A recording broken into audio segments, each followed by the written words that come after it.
Good evening, Bahamas. Coming up tonight. Police called to C.H. Reeves Junior High for the media and Bahamas Union of Teachers. NIB employees vote to strike again.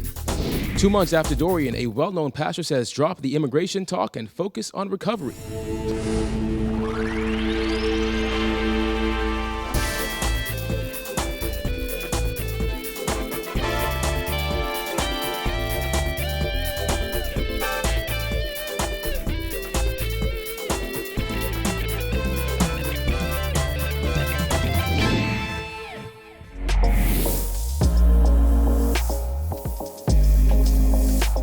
Our News is brought to you by Alive.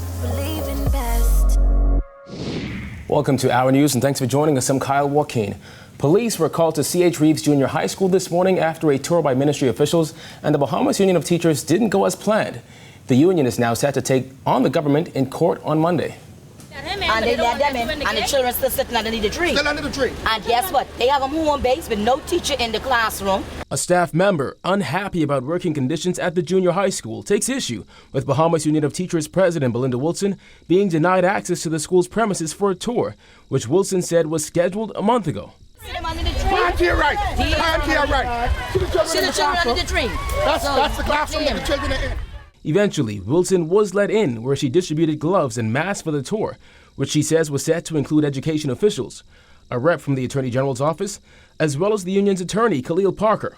Only problem was, Parker was denied access and had to speak through the gate. I do not get dressed. I do not bathe my skin to do foolishness. We came out here to resolve these issues, to put these teachers back to work, and to get beyond this matter. So rest assured that we will not continue to engage in their charade. We will go to court, and I expect the justice system to produce the results that we need to resolve these ongoing issues. I am outside the gate. I'm going to hop in my car and I'm going to drive off and I'm going to see them in court on Monday. Amen. You see the children all over, sitting under the trees, walking around. They also have children sitting in classrooms who are unattended. So no teacher? I don't see any teaching going on. And the time that the administrators take to come out here to tell the security officer not to let me in, they should probably go inside the class. They should probably go inside the classroom and teach. Police behind you right now. Oh, welcome. And as police showed up at the gate, Has a crime been committed? Has a crime been committed?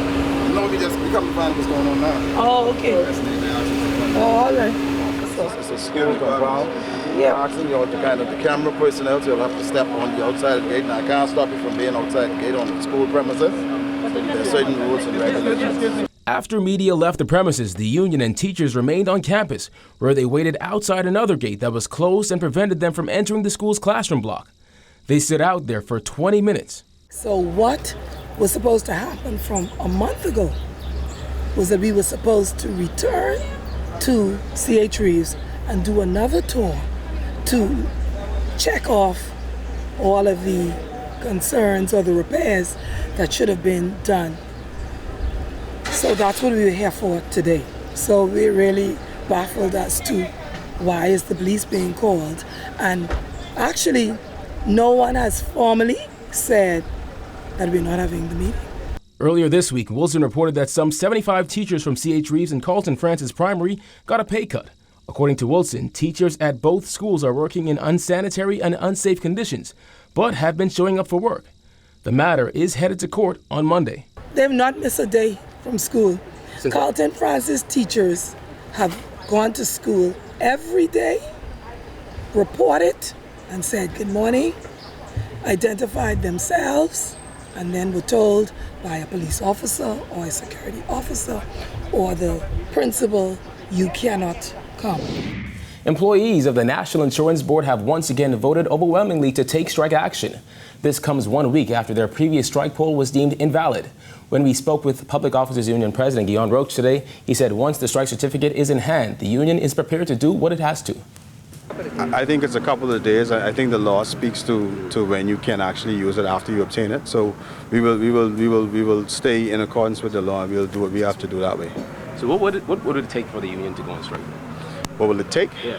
Well, we're ready to go. We just needed to take the proper steps to get here. And as you've seen, we've been frustrated this whole time, but Now we're going to get what we need to do what we have to do. NIB employees have been on work to rule since Monday. Roach said after negotiations between the union and executive management deteriorated, only NIB Minister Brenzel Roll has reached out.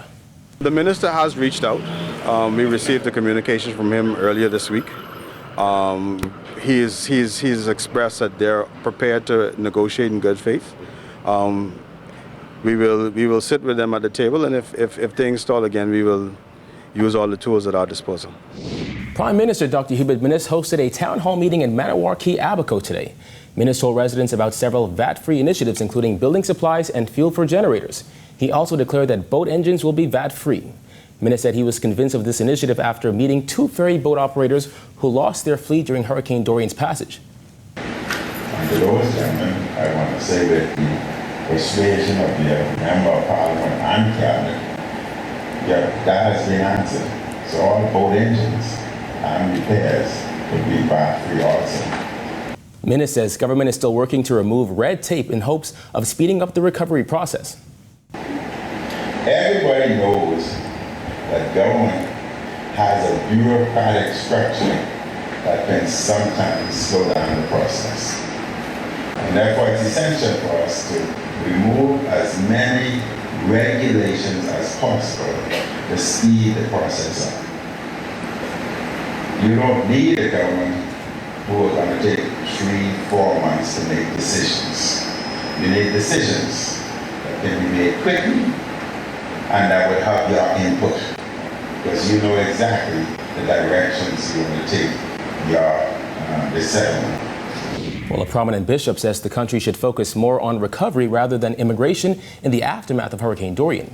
Jared Higgs reports. A lesser degree of concentration on our illegal immigration issue and a greater degree of concentration on our restoration issue. Senior pastor at Mount Tabor Church, Bishop Neil Ellis, says the impact of Hurricane Dorian on Abaco and Grand Bahama calls for a singular focus on recovery from the storm. He says the focus on immigration is a distraction and both issues can't be priority.